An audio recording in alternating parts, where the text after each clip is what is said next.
Hi అండి, welcome to our channel Khan's tasty kitchen. ఎండు మిరపకాయలు ఎండు కొబ్బరితో ఇలా ఒకసారి పచ్చడిని ట్రై చేయండి.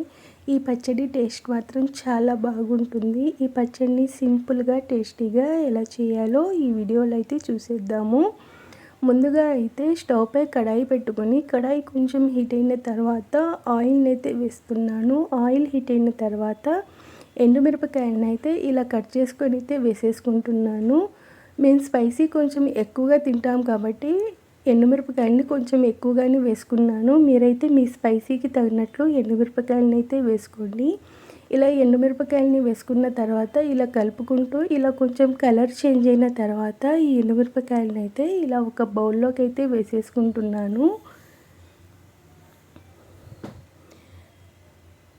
ఈ ఎండుమిరపకాయని ఇలా ఒక బౌల్లోకి తీసుకున్న తర్వాత ఇదే కడాయిలో ఇంకొంచెం ఆయిల్ని అయితే వేసుకొని ఈ ఆయిల్ కూడా కొంచెం హీట్ అయిన తర్వాత దీంట్లోకి అయితే ఇలా ఎండు కొబ్బరిని ఇలా చిన్న చిన్న ముక్కలుగా అయితే కట్ చేసుకొని అయితే వేసుకొని ఇలా కలుపుకుంటున్నాను.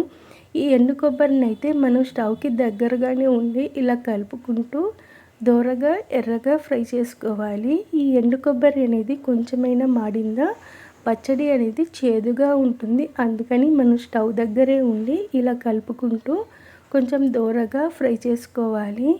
ఇలా ఫ్రై అయితే సరిపోతుంది. ఇప్పుడు దీంట్లోకి అయితే చింతపండుని అయితే ముందుగానే శుభ్రంగా కడిగేసుకున్నాను. ఆ చింతపండునైతే వేసేసుకుంటున్నాను. ఇలా ఎండు కొబ్బరిలో ఇలా చింతపండు వేసుకోవడం వల్ల చింతపండు అనేది ఆ వేడికి తొందరగా మగ్గిపోతుంది.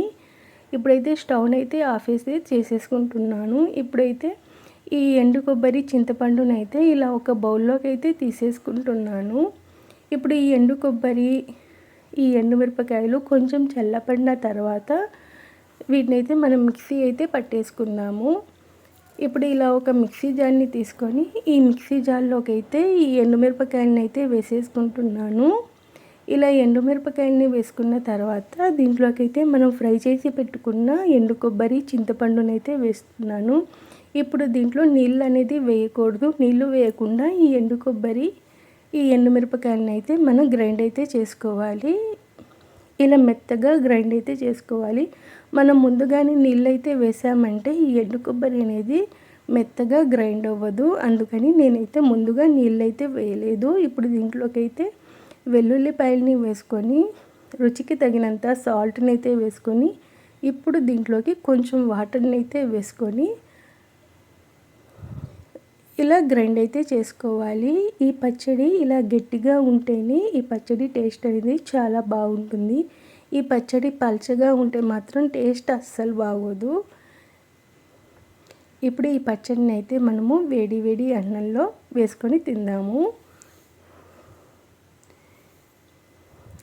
ఈ పచ్చడిని ఇలా వేడి అన్నంలో కొంచెం నెయ్యిని వేసుకొని తింటే చాలా టేస్టీగా ఉంటుంది. ఇంతే అండి, సింపుల్గా టేస్టీగా ఎండుమిరపకాయలు ఎండు కొబ్బరితో పచ్చడి రెడీ. ఈ వీడియో కనుక మీకు నచ్చితే లైక్ చేయండి, షేర్ చేయండి, సబ్స్క్రైబ్ చేసుకోండి. ఈ పచ్చడిని మాత్రం ఇంట్లో ఒకసారి ట్రై చేయండి. Thanks for watching.